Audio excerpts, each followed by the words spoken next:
Sometimes the only way to move forward in life is to do a little bit of a reinvention of yourself. Take the actor Robert Downey Jr. for instance. Now, during the mid-1990s, he was but one headline away from being outcast by the Hollywood set. And yet now, he's probably one of the more bankable assets, having completely cleaned up his act and reinvented himself as a proper superhero of Hollywood. Now, if we were to take Smart as a car manufacturer, it would be fair to say that they've led a troubled childhood. Yet their parent company, Mercedes-Benz, hasn't given up on them. What they've done is reinvented themselves. Because like any caring parent, Mercedes-Benz went out and sought some help for its troubled offspring. And that help has come in the form of a joint venture with the Chinese company Geely that own Volvo, Polestar and Lotus. And what it has resulted in is the Smart brand being completely reinvented. But has it what? Welcome to this week's road test review. Welcome to the new Smart #1. And as always, welcome to AutoEV.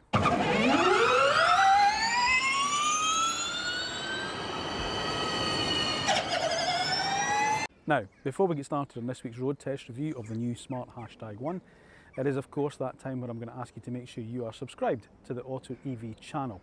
Then once you've done that, make sure you press the little bell button that's down below, because then that way you'll be notified when our next video goes live.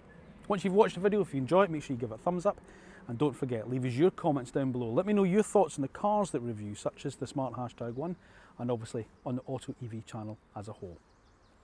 So now, Smart. It has had a very troubled life up until now, and that's despite Mercedes-Benz trying to reinvent it a couple of times. The last time was just a few years back when they tried to make it an EV-only brand and bring it within the Mercedes-Benz EQ brand of its electric range. And we road tested the EQ42 a couple of years back, and actually we really quite liked it. But despite us liking it, no one seemed to buy it, and therein lies the problem. It was literally hemorrhaging money. But as I say, rather than give up on it, Mercedes-Benz have gone with Geely, that joint venture, a 50-50 joint venture with the Chinese manufacturer, as I say, that owns Polestar, Volvo, Lotus and Lynk Co. And they're going to they're going to take care of all the EV hardware, while Mercedes-Benz does all the styling part of it. But it is entering into quite a crowded market space. So has it done enough? Is this finally the brand reinvention that Smart has always cried out for? But before we get started, let's find out what the #1 really is all about. Well, it's a completely new style of car for the brand, in so much it's now a compact 5-door family crossover, and it will be the first of many new cars for the reinvented Smart brand as an EV-only company. The new company is, as I said, a 50-50 collaboration between Mercedes-Benz and Geely, with the German company taking care of styling and the Chinese side of the partnership concentrating on its EV architecture. It comes with just one battery size and the option of either a single motor in the lower two trim levels or a dual motor performance-orientated Brabus model. The 66 kWh battery can deliver a WLTP range of between 248 miles and 278 miles, and power is either 272 brake horsepower for the single motor cars or 420 brake horsepower for the Brabus. And prices start from £36,000 and go up to over £43,500 depending on the trim level. But here's the thing. Is this going to be enough? Now, although the Smart brand isn't exactly new, it is new in this sector of the market, and certainly at this price point where it's going to be up against some much more well-known and, dare I suggest, very talented rivals. So the #1 has its work cut out for it. Have they done enough to make you consider it instead of one of those other talented rivals? Well, the only way that we're going to find out is by putting it through the road test that actual car buyers trust when it comes to choosing their next electric vehicle. And that one, well, that's the AutoEV one. Okay, let's start with the styling of the car. Because it's a complete reinvention, they can start with a clean sheet of paper, which they have done. Now, there's going to be more cars from Smart. In fact, they've actually now shown the next car, the #3, which is a sort of, well, it's a coupe-like SUV, which obviously people seem to like. It's going to compete with things like the Volkswagen ID.5. But it shares a familiar face, and this is what I like about this new Smart. There's no hard edges on it. It's a very soft car. It's very curvy, there's no real creases or sort of like hard edge lines through it. It gives it a much more, dare I suggest, friendly sort of face, and I think that's what they're aiming for. They want to sort of like make it feel like it's part of you, like give it a personality where you want to kind of bring it into your family. I know it sounds a bit corny, but I think it really does work. You've got these kind of V-shaped kind of DRLs sitting above the LED headlights here, and obviously there's a light bar that joins them across. And then you've got your lowercase smart badge there, which sits there kind of bold and prominent. Obviously there's no grille up here, but the cooling's taken care of down there. And you've also got sort of like some sensors in there for your distance guided cruise control. Now the Brabus model gains a couple of bonnet vents here. Why? I've got absolutely no idea, because there's no point in them, because it doesn't cool anything. I suppose it just helps you differentiate the fact that you spent a little bit extra coinage on getting one with a Brabus badge on it, but there you go, that's a little bit different. But there's airflow that goes around here as well. So these vents at the side take the airflow round and round these very aerodynamically styled alloy wheels as well. So yeah, we're off to a good start here, I feel. Now moving around the side, we can see again some really kind of distinctive sort of like styling features you've got. As I say, all cars are going to come on the 19-inch wheels. So again, depending on the trim level, they'll have the 19-inch, even on the Brabus model as well. But there'll just be a different sort of design for them. You've got these standout door mirrors as well that sit proud of the door. And as I say, you've got this sort of like two-tone paint scheme, which is very popular in the Smart as well. And it sits in this like what they call the floating halo roof, which obviously looks like it's kind of melted a bit here and just dripped down the back C-pillar with your big kind of Smart badge there. It's quite nice, it's a bit distinctive. You've got your anodised roof rails in there, obviously for extra loads that you want to carry. Flush door handles, helps with the aero. And this nice line here that just sort of kicks up a little bit, gives it a little bit of differentiation, and obviously your plastic wheel arches. Now the car's about just over 4.2 metres in length, so it is quite a big car, and it's quite, you know, it's sensible size for a family car. It's just a few millimetres shorter than something like a Kia Niro or the Peugeot E2008, two cars that are very, very successful in this market space that the Smart will compete with. And because the Hashtag 1 sits on a new bespoke EV platform, it's meant that the wheels can get pushed right out to the extremities of the car to increase and maximise that sort of like interior space as well. Now as you move around the back, there's almost a little hint of Mercedes-Benz EQA, EQB around about this light bar that I'm seeing. I don't know if you can see that as well, but I think it's very, very similar to those two cars. It's a very upright back on it. The roof comes obviously to here, but there's a gentle slope at the back. Rear wiper, liking that. And then obviously you've got a high level brake light inset up there, and the rear tailgate comes right down to sort of like the bumper level with a little recess in there for obviously opening and closing. Obviously this is a German registered car that we've managed to get our hands on a little bit early, but you get your parking sensors just down at the bottom here, and as I say, it's a nice neat sort of like car. Your little Hashtag 1 badge there. So what do we think? Well, as I said, it's a complete reinvention of the Smart brand, so there was nothing in terms of its heritage that they had to take and try and transgress it into sort of like a family crossover. I think this is a great looking little car. I really like this. I think it's one of the best looking cars in its class. But what do you think? As always, let us know in the comments down below. Now it's fair to say Practicality is not the Smart's forte. This is just 273 litres when it comes to the boot space, which is undoubtedly one of the smallest in its class, and 4 AutoEV suitcases will not fit in here. There is some underfloor storage, so you can obviously get your cables and maybe some soft bags, they can go in there, but you can actually extend the boot space by sliding the rear bench forwards to increase the space to over 400 litres. But then obviously you're limited with rear passengers, what you can actually carry in terms of there. But in terms of the standard boot space itself, as I say, you won't get the 4 suitcases in, but you'll certainly get a combination of some of them in. So there's a medium size one there, and then there's one of our carry-ons, and you've certainly got enough space for maybe a squashy bag on top there or another rucksack or so there. But yeah, if you've got rear passengers, 4 suitcases aren't going to fit. It's a decent size, it's a decent shape of boot, so it's nice and square. So if you've got sort of like, you know, children, smaller children, you've got like a pushchair that kind of folds up relatively flat and easy, you'll probably get that in. But yeah, Practicality is not really its forte.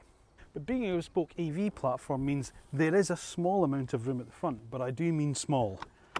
That's about 15 litres of space, and that's not enough to even take a rucksack. So yeah, there are other areas it's better at, let's just say that. So what's rear accommodation like? Well, as I say, you're not going to be using it for taking 4 passengers to the airport with their holiday luggage, but when the seat is back into its normal position, there's actually a reasonable amount of room here. Now, obviously, it's going to depend on the size of driver.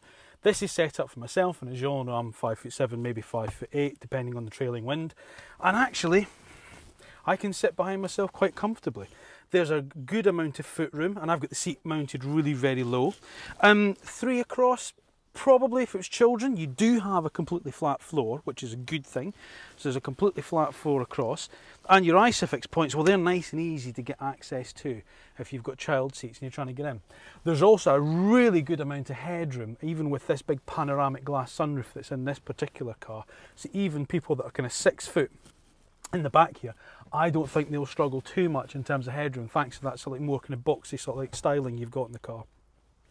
Storage is okay. You've got your kind of mat pockets on the backs of the front seats. There's door bins that will certainly take a water bottle. You've got a USB-A and a USB-C charge port there in terms of connectivity. There's a small little trough there, would take maybe like say a mobile phone, and flip down armrest where you've also got cup holders which are rubber lined on the bottom as well, which is quite nice, bit of quality there. And there is also, he says, it certainly seems to be a sort of like a load through facility as well, so that's pretty good. So yeah, as long as you're not taking too much luggage with you, then in terms of space for 4 people, maybe 5 at a push, it's all right. But as I say, if you don't have rear passengers, you need to increase that boot space at the back. You just simply pull this handle and slide the seat forward, and that's going to increase the boot space when you do this side as well, from 273 litres to just over 400 litres. Now when you jump up front in the hashtag one, all notions of its lack of practicality tend to get a little bit forgotten about. This is a really stylish interior. I really like this. Let me just turn that fan speed down a tickle there. Let's just take that down a little bit. There we go. Now,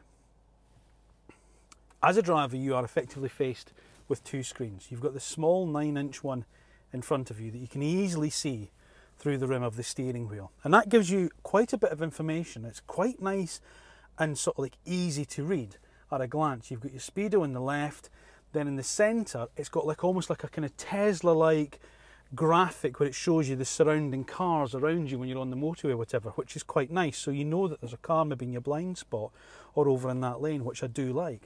And then in the right hand side, if you're playing say media, it'll show you what you're playing there, and then you've got your distance to go and your state of charge down on the left hand side, and then obviously things like outside temperature display and gear indication display. There's enough information there on that little 9-inch slit, and it doesn't feel crowded in there. It's a really nice clear display. This particular car also has a head-up display, which again is nice, and it's easy to read at a glance. It's got a nice graphic, it's got nice font that they use on it, so again it's very, very clear. You move across to the main event, and it's this 12.8-inch infotainment system. Now, the first thing to talk about when we go to this is it's really different to most other infotainment systems that are out there in terms of automotive use. It's almost games console-like in the way that it's laid out, which at first, especially on this sort of home screen, is quite confusing and is a little bit, it's not ideal to read at a glance. However, if you swipe it, you've then got your widgets, you've then got, you know, your things like your settings, your media, your parking assistance, your navigation, your Spotify. So that's there. And again, it's quick to respond. I will give it that. Now, the car's going to come with Apple CarPlay and Android Auto as well. So obviously you've got connectivity through that. And like many other cars, your climate control system is controlled through here too. But when you press it, it brings up the screen. So you can then adjust what you want, whether it's your, you know, your fan speed, whether you want to go to auto. Your temperature control is there, your heated seats are there, obviously if you've got those specified. But even when you're back on the home screen, the climate menu is always on. So again, it's easy just to quickly adjust your temperature or turn on your heated seats or not. You don't have to go through too many steps. And you do get the little, it's not haptic, but you do get the little click as you press it. So again, you know you've touched it. What I'll say about this, having used this car now, is whilst it's not absolutely perfect, it is quite sort of like easy to sort of like, once you're used to it, it's a bit like Tesla. Once you've kind of got used to where everything is and navigating your way around certain things, it becomes quite easy to use. So I'd say at first it appears very, very confusing. But trust me, after I've been using this car literally just this morning, and already I'm pretty much, I know where everything is and I know where to look for things. Now you've also got this little Fox avatar that kind of keeps coming up and telling you things, and you've got a voice recognition on it as well, so you can ask it to do certain things. You know, so for instance, if you wanted to navigate you to a certain place, you could just speak to the car and the Fox will ask you what you want, and you'll say, well, you know, navigate me to Birmingham or whatever, and the car will all set it up for you. So it is good. It is very, very slick and very responsive. So yeah, get used to it, and you'll get on very, very well with it. Now below that there are some smaller kind of ancillary buttons. So for instance, your driving modes are in there. So you've got Eco, Comfort and Sport. Obviously we'll talk about that without driving it. And then you've got a select settings menu there. So here you've got quick access things like lane assist, auto hold, brake regeneration. That's in here. Hill descent control, the E-pedal. You can change your energy recuperation between standard and strong. You can take your lane assist on or off. So again, it's just getting used to where all the little things are. But that's what those little buttons are there for. So you get heated rear screen, maximum defrost, your auto fan speed, and then you can turn the whole thing on and off just by pressing that button there. I like it. I have to say, it's different. Immediately when you get in it, you go, oh, I don't think I'm going to get on with that. But actually, once you start to use it, I don't have a problem with it at all. And as I say, it's going to have Android Auto and Apple CarPlay anyway, so that's some of your other maybe sort of like complaints but taken away. The navigation system itself is pretty quick. It's pretty, the processing power, I don't really understand all these things, but it's got some high-end Qualcomm processing chip in it, and it is very, very slick and very, very quick, so there's no lag with it. And as I say, everything's just there at a kind of touch of a button, or you can use voice recognition, so it's good.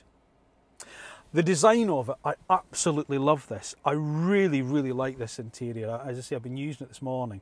I've been driving I've done quite a big drive in the car, and it's comfortable. Gone is the sort of like the open cockpit feel. You've got two very distinctive sort of like bits for driver and front passenger with this high rising center console that comes up and opens up. I love this sort of white plastic in here. It just kind of reminds me of the original sort of like Apple iPods, and that's the whole thing. There's a real kind of designer touch about this car that's standing apart from some of the others.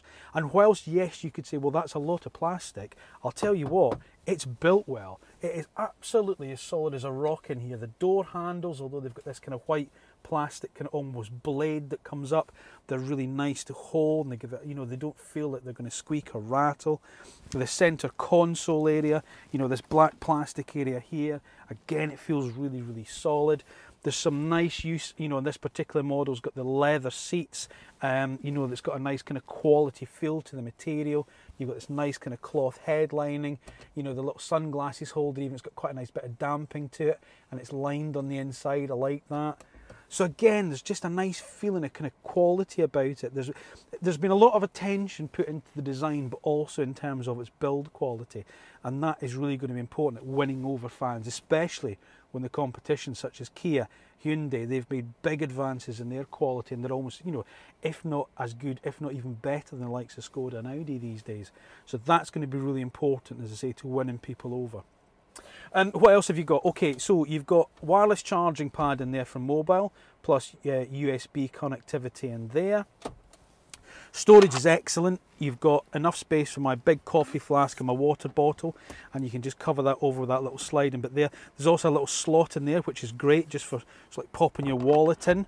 You know, if you've got a nice, like a little thin kind of wallet like me, you just slide that in there and it keeps it in nicely in there. There's a little cubby hole that you lift up here. They've got a little slot for you can put your charging card in there, and it's nice and deep, and it's air conditioned as well. So if you're using that to keep your can of juice cold or whatever, then it's there. There's a glove box in there as well, which is good, decent size. So yeah, it's all good. I love these seats with the little kind of bits of you know, the white trim around them as well, the little plastic bit of trim around them as well. They just look good in the car, and it makes you feel that you're sitting in something that just feels a bit more special than a kind of black hole of, say, like a Volkswagen or a Skoda or an Audi. It's got a real lift about it, and as I say, I really like it. There's decent under console storage as well, so you know, if you've got something like, you know, like an iPad or a handbag in there, you can pop in there. The only thing I will say, it doesn't feel particularly well rubber lined. It would be better if it was rubber lined to stop things maybe sliding around so much. That's the only thing I would say. And the same with the door bins. While they don't feel cheap, there's no kind of lining on the bottom of them that you get on some cars, so things will rattle around in there if you drop your keys into your door bin. That's the only thing I would say.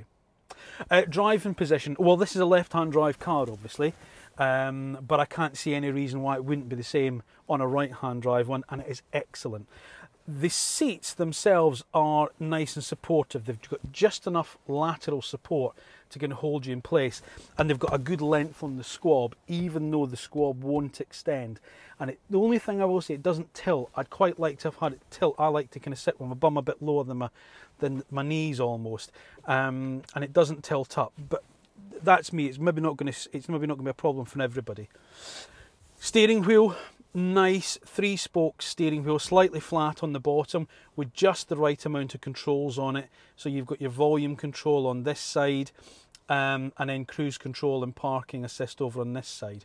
Now, the other thing that's a little bit like the Tesla, just going back to the screen for a second, if you want to, say, adjust your door mirrors, let me see if I can find it again. This is where I go completely wrong now. Where you can go in here, here we go. You've got all the things you can adjust: your ambient lighting, your driving assistance, your vehicle settings, and all the rest of it. But if you want to, say, adjust your door mirrors, you press this. You can use the buttons on the right-hand side of the steering wheel to adjust the angle of the door mirrors. So you press which door mirror you want to adjust, and you then use this button here. So a bit like the Tesla rocker switch. There's no separate control on the door for things like door mirrors. You've got to go into this screen to adjust them. That's the only thing there as well. And you can set things like, you know, the power tailgate. You can, you know, set the height that it goes up to. You can adjust the head-up. Use the buttons on the right side of the steering wheel to adjust the head-up display. All right. You can adjust things like the angle of the head-up display and sort of like things like that. So there's a lot of tweaking you can do, but you do have to go into this screen to do it. So it's all buried in there. But as I say, all the stuff you need at a glance, your navigation, your climate control system, your media controls, they're there on the home screen, so that's not too bad. Other than that, there's not really an awful lot to say about the interior of this car, except for one thing. There's a huge amount of emphasis on Smart rebranding itself, and sort of they talk about the design and they talk about the quality, and I've been reading through a lot of sort of like the press releases and things and researching the car obviously before I picked it up, and there's a huge amount of emphasis on safety. And it is one of the safest cars out there. In fact, it got an award in the What Car 2023 awards as being one of the safest cars that you can buy. And again, it's a Euro NCAP 5-star rated car, so there's a huge amount of message about safety. But there isn't an awful lot about sustainability and recycling. Now, the more and more we move towards electrification, the more and more I talk about people, or I talk to people and they talk about sustainability is a really important message for them. And you've got manufacturers like Kia, Polestar, Hyundai, even BMW. They're all talking about, you know, recyclable materials and, you know, whole life costs of the car and whether or not they're going to be a carbon neutral company, you know, by 2035 or whatever they're deciding to do. There isn't really any of that message from Smart, which I find quite disappointing for a brand that's trying to reinvent itself, especially in this day and age. And I thought there would have been a bit more talk about that with the car than there has been.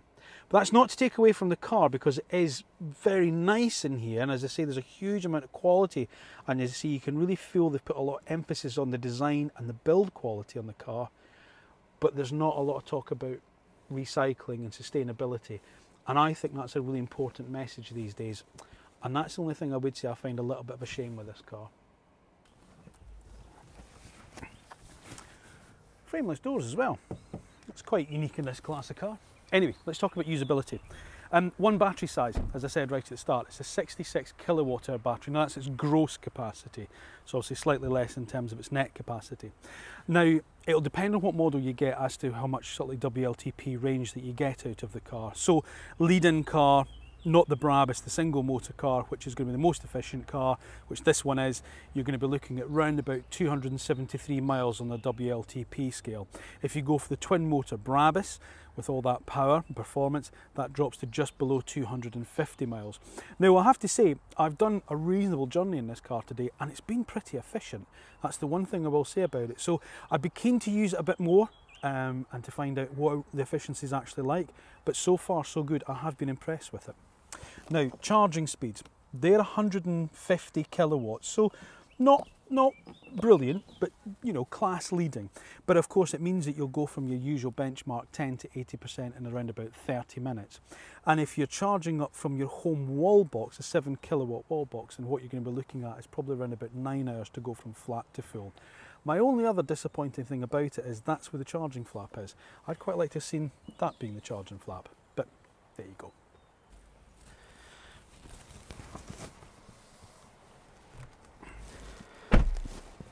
Now the first thing is, the car, a bit like the Polestar, you don't need the key, although it does have a key. It's got a very nice little kind of remote. See that? Really like that.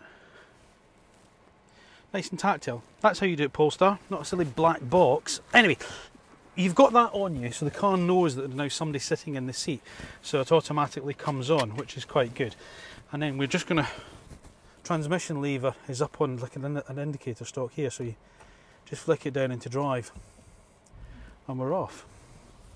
Okay, so this is a single motor car which produces 270 brake horsepower, which is quite a lot for this type of car. You know, you expect it around about the 200 mark if you look at things like the Kia Niro and the Hyundai Kona and that type of thing. This is 270 horsepower, which is plenty. If you really want to give your kids whiplash, however, plump for the twin motor Brabus, because that's over 420 horsepower. That does 0 to 60 in less than 4 seconds. This will do it, the 0 to 60 sprint, in less than 7. So again, you know, it's perfectly ample for what you need a family car like this to do. And I think this is more than enough. It never feels ridiculously quick. It feels fast.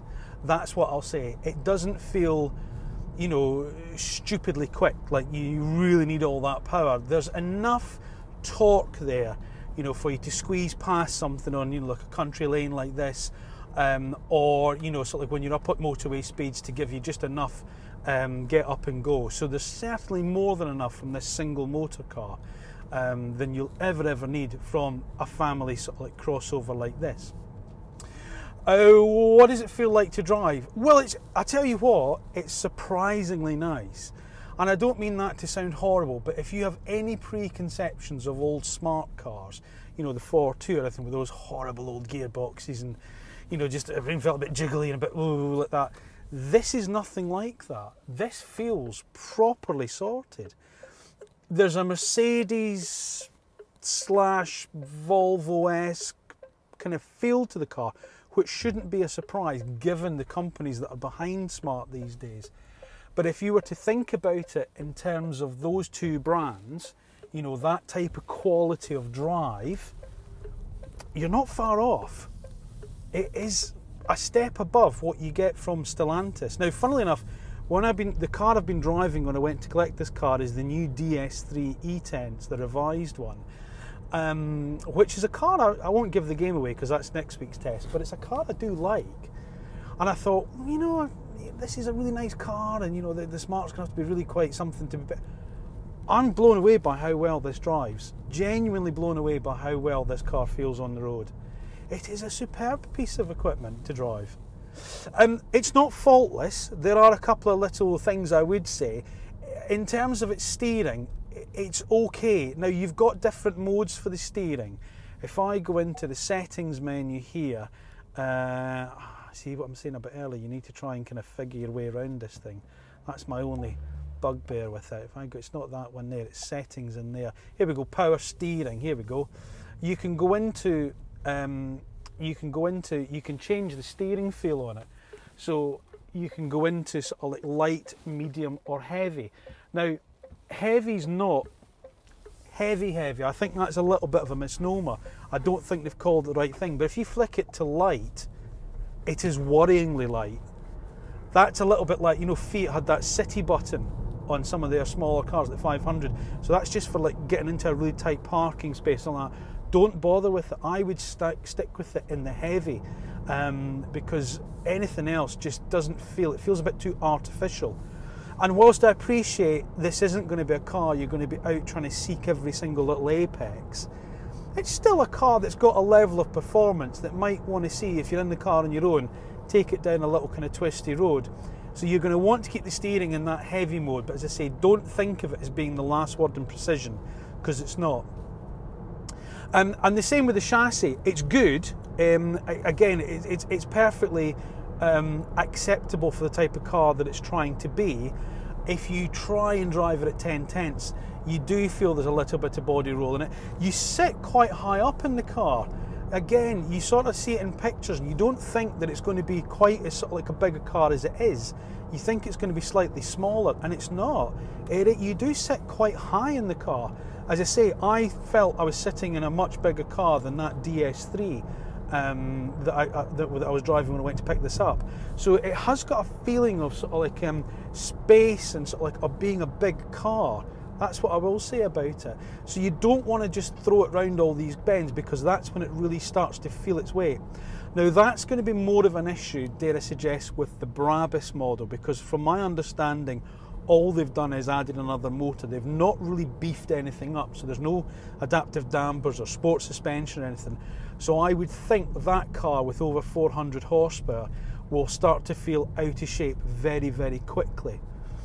Now, whilst I've not driven it, and I'm sure it is a laugh in a straight line, I think this could be the one, the single motor could be the one if you're just wanting sort of like a normal kind of everyday family style of car. So there we go. So yes, the steering's not the last one in communication. There's a bit of body roll in the car. However, the ride quality is very good. I've been on a number of different surfaces today. I've been on motorway, been on the back roads, I've been through the town, and there hasn't been a surface that's made me think, oh, I wish I was in something else. It copes admirably with surface changes and undulations. They've done really, really well with the suspension. You can feel there's something there. You can feel that, you know, if you run over like a transverse ridge or a manhole cover, you can feel it there, but it doesn't intrude into the cabin. It doesn't make you think, oh, that was a bit harsh, and, you know, like a real jolt through the wheel. It's just letting you know that that surface imperfection was there, and that's it. That's all it does. So the ride quality, I have to say, is very, very good. They've judged the dampers really, really well in this car. All of them ride on the 19-inch wheels, and they're none the worse for that, in fairness. You know, as I say, it doesn't make me think, oh gosh, yeah, it's a bit jiggly over that broken surface that I go down past the M25, or, you know, it doesn't get too harsh. And talking of that, again, you get some of these real kind of concrete style surfaces that would generate a lot of road roar normally through tyres. You don't get that in the Smart. It is quite refined. I'm quite surprised how refined the car actually feels. And again, you know, build quality, not a squeak, not a rattle. Everything feels solid to hand. Everything's nice. Everything just feels right. It feels like it's right up there with the very, very best of them. It feels as good, if not slightly better, than you get from Hyundai and Kia. And I think they're some of the best now. So, you know, hats off, Smart. I think you've done a cracking job with it.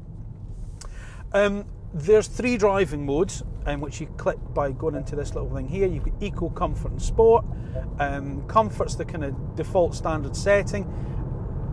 There's a nice deliberate action to the throttle when you're in Comfort mode. You know, it feels like there's a nice weight behind the throttle pedal.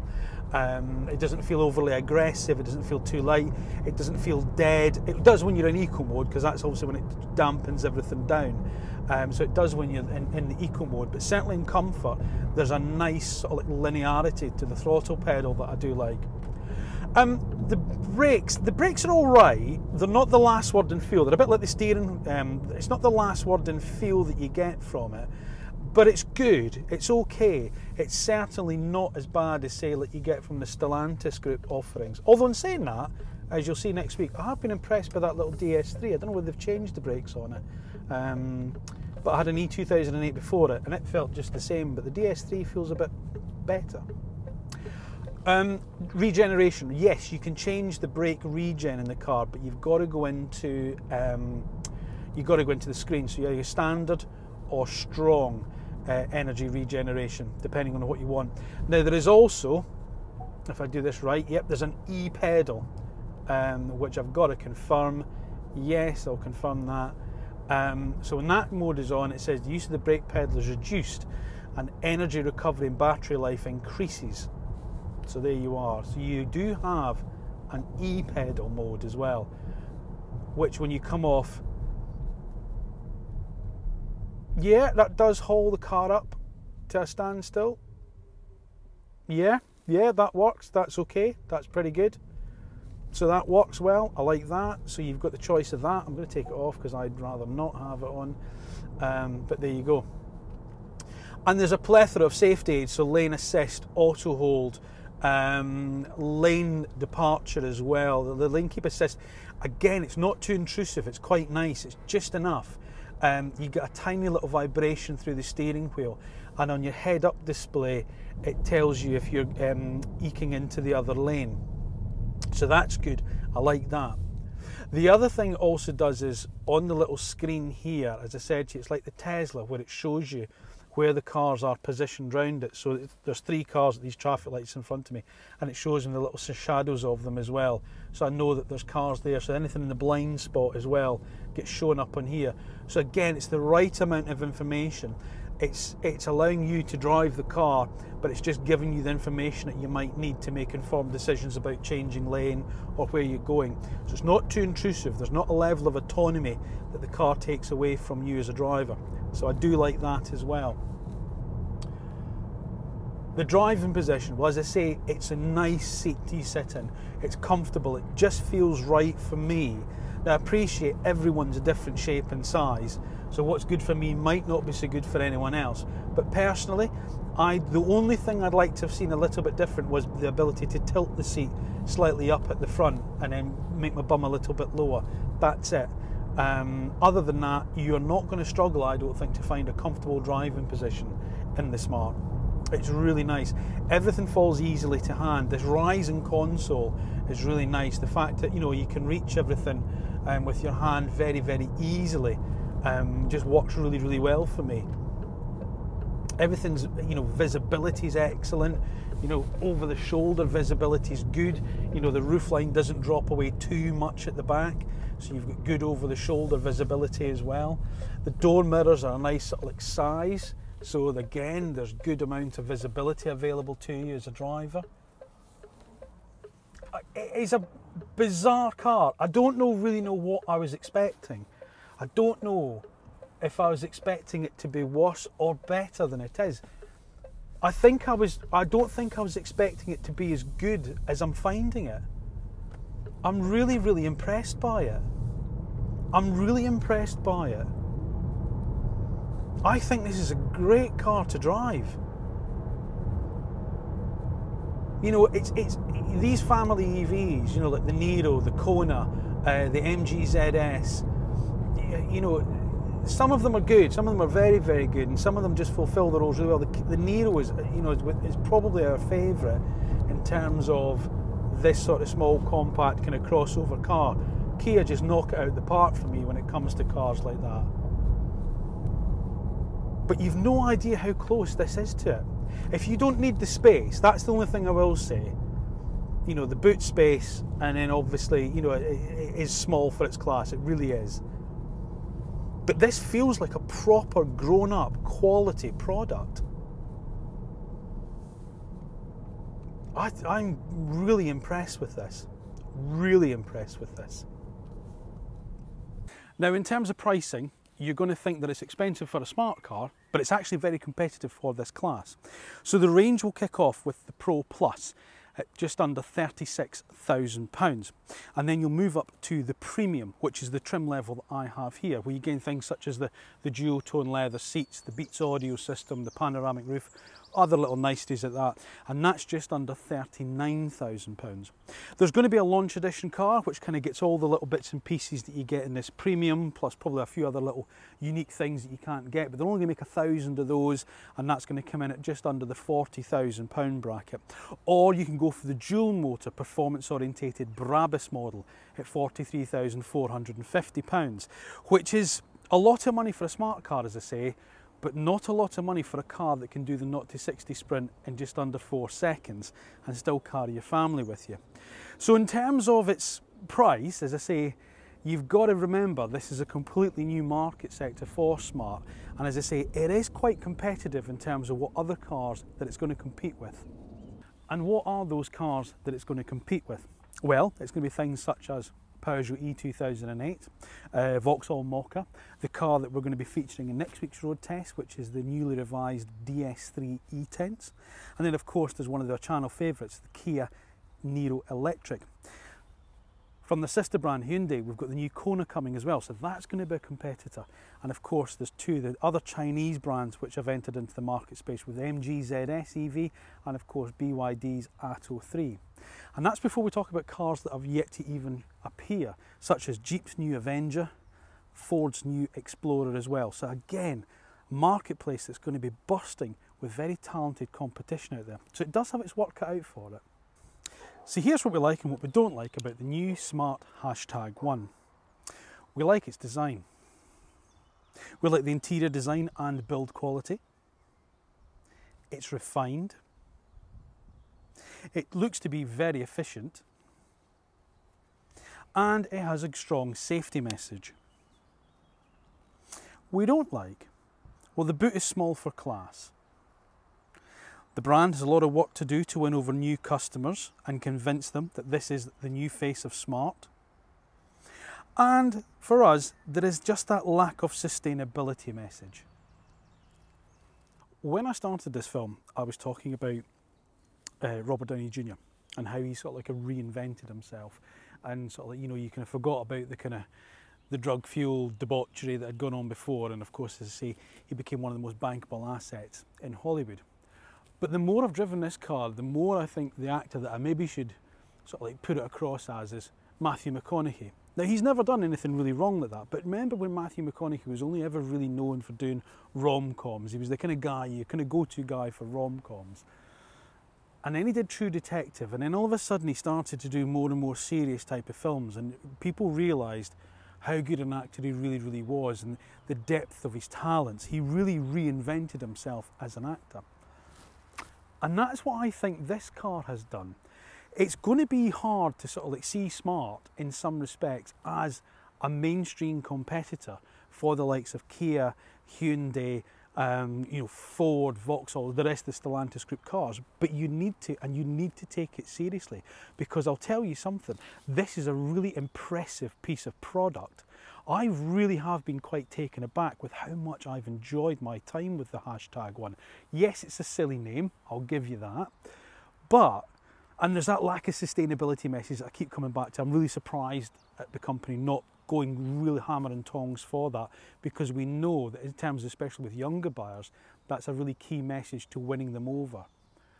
But in terms of a piece of product design, in terms of the way that how easy it is to live with, in terms of the way it is to drive, in terms of its efficiency and the range that you can get from it, I'm really, really impressed with this car.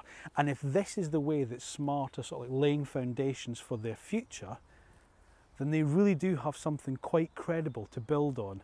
And hopefully at last, all that patience that Mercedes-Benz has shown their problem child really will have paid off. Is it the best in class? No. Is it close to being that? Surprisingly so. Thank you for watching yet another episode of AutoEV. Please remember to make sure you are subscribed to the channel, and once you've done that, make sure you press the little bell button that's down below, because then that way you'll be notified if our next video is uploaded and goes live. If you've enjoyed the video, make sure you do give it a thumbs up, and as I say, please remember, do leave us your comments down below. What do you think of the new Smart #1? Is it a car you would consider instead of just popping down to your local Hyundai showroom and ordering a new Kona? Let us know in the comments down below. Now remember, we're across all social media platforms as well, so Facebook, Twitter, Instagram, LinkedIn, even TikTok, we're there now as well. So please pop across there, and if you're fans of those platforms, give us a follow on there as well, because every little bit helps. And if you're just desperate to absorb more and more of electric car reviews and so like sneak peeks and electric icons from us, then stick on the YouTube channel, where there's now well over 130 videos for you just to waste your afternoon away and then to indulge in even more electric car stuff from AutoEV. All that remains for me to say is thanks you once again for watching. Thank you for continuing to support the channel. We'll see you again soon.